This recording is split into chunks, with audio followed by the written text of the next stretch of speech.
Perhaps at that time, they were using the pure memory system, which is composed of 4 divisions. But since that was in 1936, and I remember that a former Filipino by the name of Flaviano Guerrero, who was a member at that time, a member of the Federal Bureau of Investigation for FBI, together with Captain Dogan, Thomas Dogan, a member of the New York City Police Department, were able to give an examination on this subject. That was in 1937. And if my memory,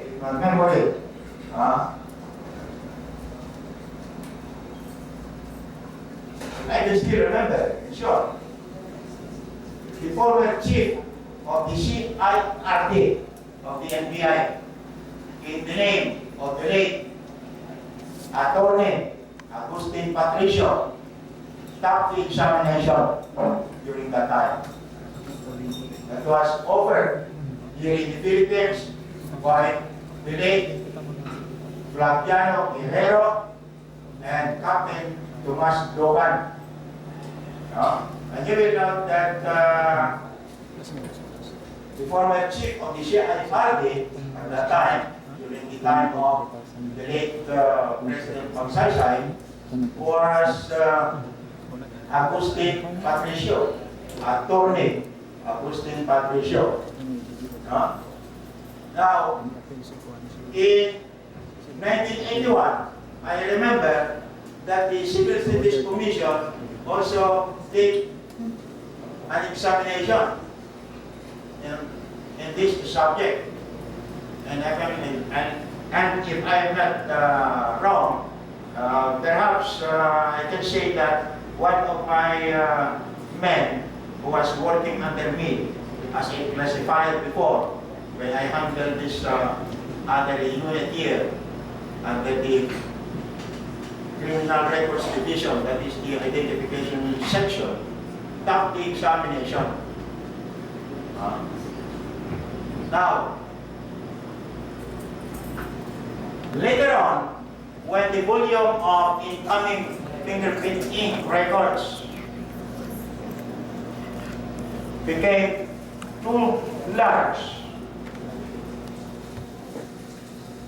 the system of classification that had been used by the NBI was the present classification, that is the FBI fingerprint classification.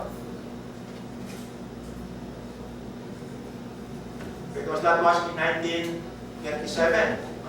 So, going back to the old records of the fingerprint that had been amassed by the Fingerprint Bureau at Fort Leavenworth in Texas, where the amount of fingerprint records that had been kept there, their archives amounting to 810,188, wherein that records, or that those records, were combined by the records at the Bureau of Criminal Identification of the FBI. So much so that the system of classification at the time had been adopted not only by the local police departments in mainland United States of America, but because the police system here is patterned after the Anglo-American system, therefore the system of fingerprint classification must also be copied from the Federal Bureau of Investigation. Okay? So, the system may have begun with the so-called entry fingerprint classification, and then later on extended the so-called FBI fingerprint classification. So that is the origin of the adoption of the classification that we have today. The Philippine fingerprint classification is just copied from the Federal Bureau of Investigation fingerprint classification. Now, if there are modifications there, I think there are. Because in the FBI, in deriving the subsecondary classification, if you make use of the word patterns, now when we talk of the word family of patterns, there are 4 types of patterns. Now, in the FBI, if the words are involved in deriving the subsecondary classification, they do not use the patterns that will symbolize the central packet loop, the double loop, and then the accidental. If the word pattern is involved in deriving the subsecondary, they make use of the word pattern, regardless of the other types of the word patterns. That is the system of the FBI classification. Okay?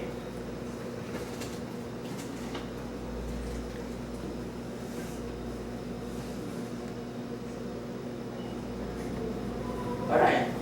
Now this is the NCIC, the National Crime Information Center Fingerprint Classification. There are 20 blocks just at the top of the first column of the ink records belonging to the right hand fingers. Mayroon maliliit yan. The old card kanina na pinakita ni Mr. Rogamura, ito, ayan ang this.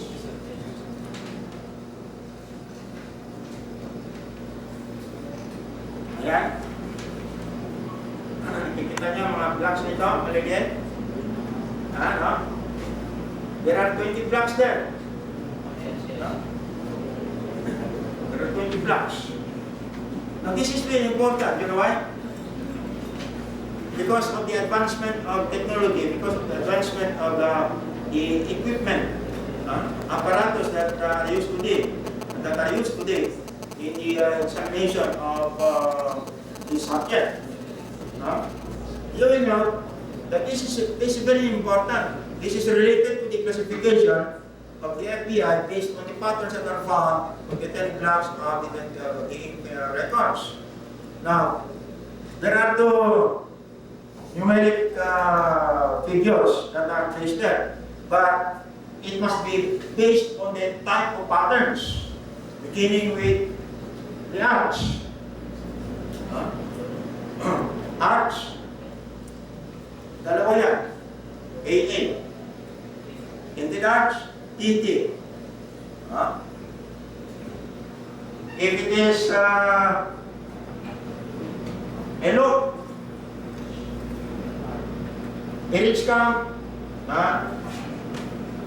plus 50. Right. Radial loop. If it is a loop belonging to the owner, and it is less than 50, no? 50 less. But if the number is 10, no? You place 0 before 9. Now, why is it that it is important? Because this is important with respect to the records of recidivists. Yung mga tao na mayroong mga records na, it is easy for personal working on that particular section of the Criminal Justice Information Services because of the particular system that is used. No? Computerized yan. No? Kaya at a glance, pitik-pitik mo lang ganyan, makikita mo kung yung tao ay may record based on the use of the so-called NCIC, fingerprint classification. No? Ayan, makikita mo yung mga letter symbols dyan, no? If it is plain, if it is a plain word, P-I, the letters I-M-O there represents the ridge tracing of the patterns. The letter P, ang una dyan, represents the plain word. Now, if it is a central bucket loop word, ayan, C. No? And the letters following I, M, C are the resulting ridge tracings of the word type patterns. Okay? Those are the particular letter symbols that will occupy the small blocks here. Dito na nilagay yan. 20 blocks. Ayan. Now we go to the other letter symbols there. And then the patterns. If it is an accidental word, X, represented by letter X. And then the result of the ridge tracings, whether it is inner, medium, or outer. Okay?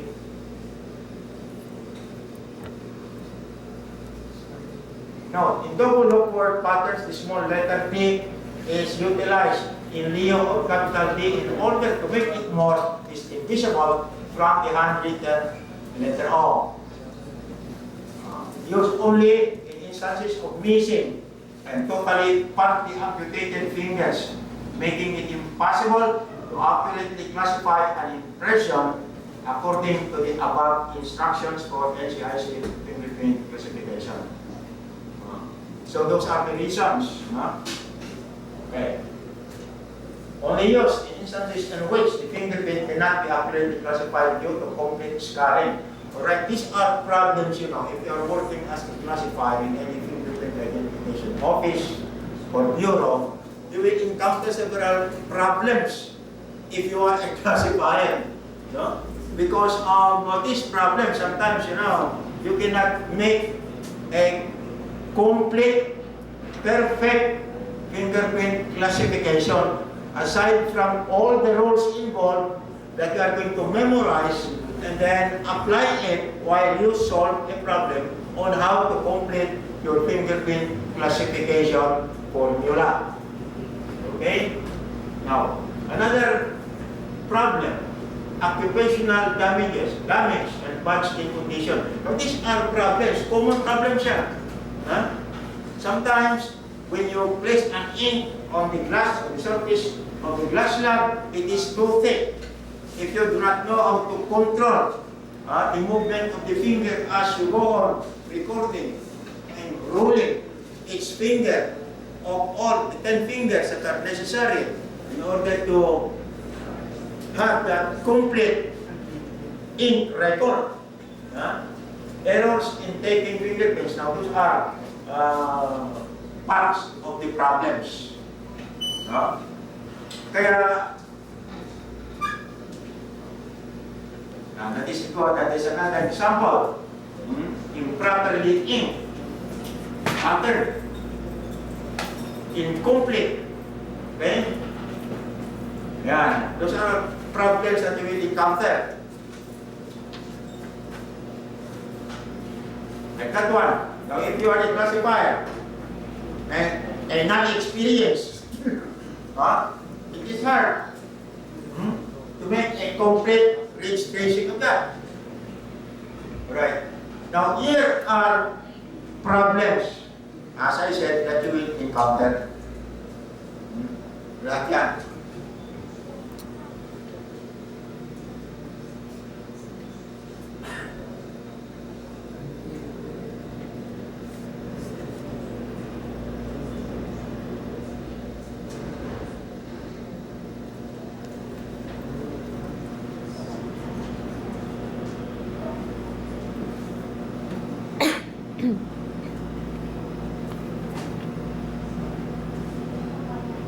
Alright, patterns, applications, missing at birth. Alright, another problem. Amputations.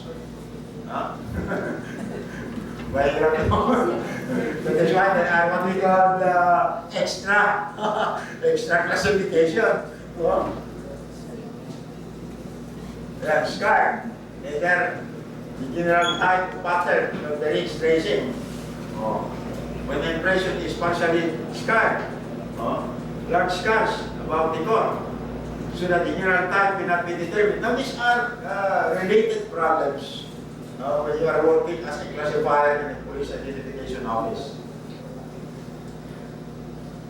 There are rules that are used and to be followed to lessen the burden of your work.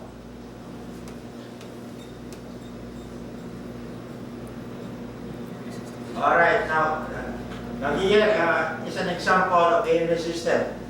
How to derive the subsecondary classification with the different patterns that are found on for blocks there that are concerned in deriving the subsecondary.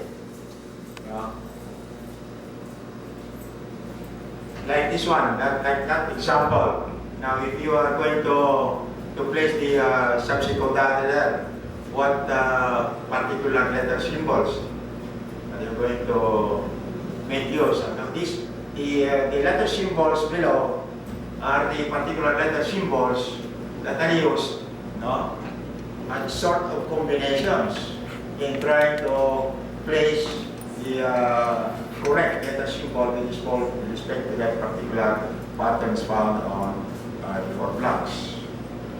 Okay. Now the letter symbols there are the combinations. There are 27 combinations that is in the part. We talk of the Henry classification.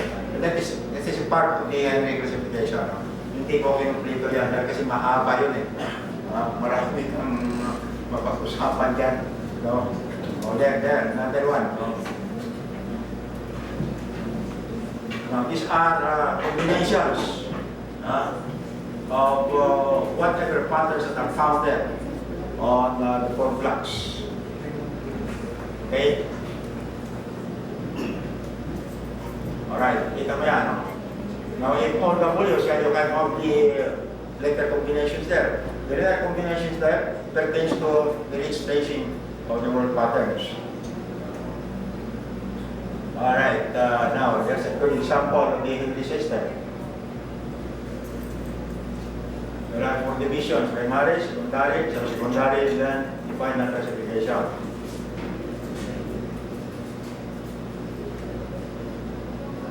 Alright, that's an example of the Henry fingerprint classification involving 4 divisions.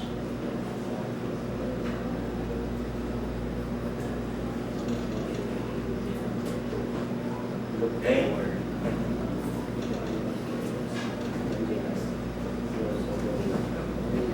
Right, another example.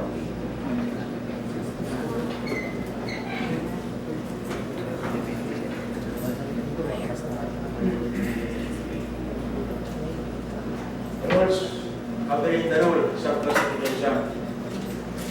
Ayun, that's a part under the so-called word classification.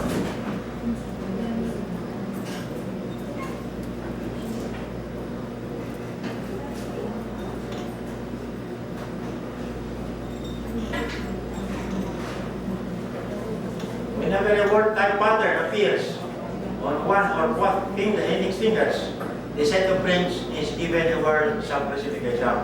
Okay? Should word type patterns appear on both index fingers with loops on both middle fingers, only the words on the index fingers are considered in the subsecondary classification.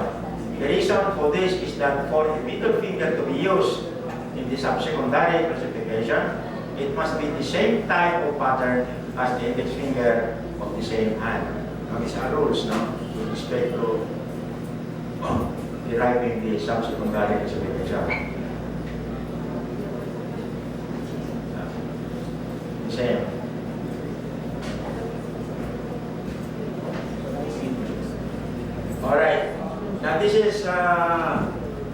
how to see the primary classification from 1 to 32. From 1 to 32. You can see the letter L there represents the loop, and the word, the W's representing the word. Just to give you a first eye view of how to derive the primary one, and then the so-called what's this? The so-called classification primary from 1 to 32. That is just an example based on the patterns that are found on the left. Combination of loops and word type patterns.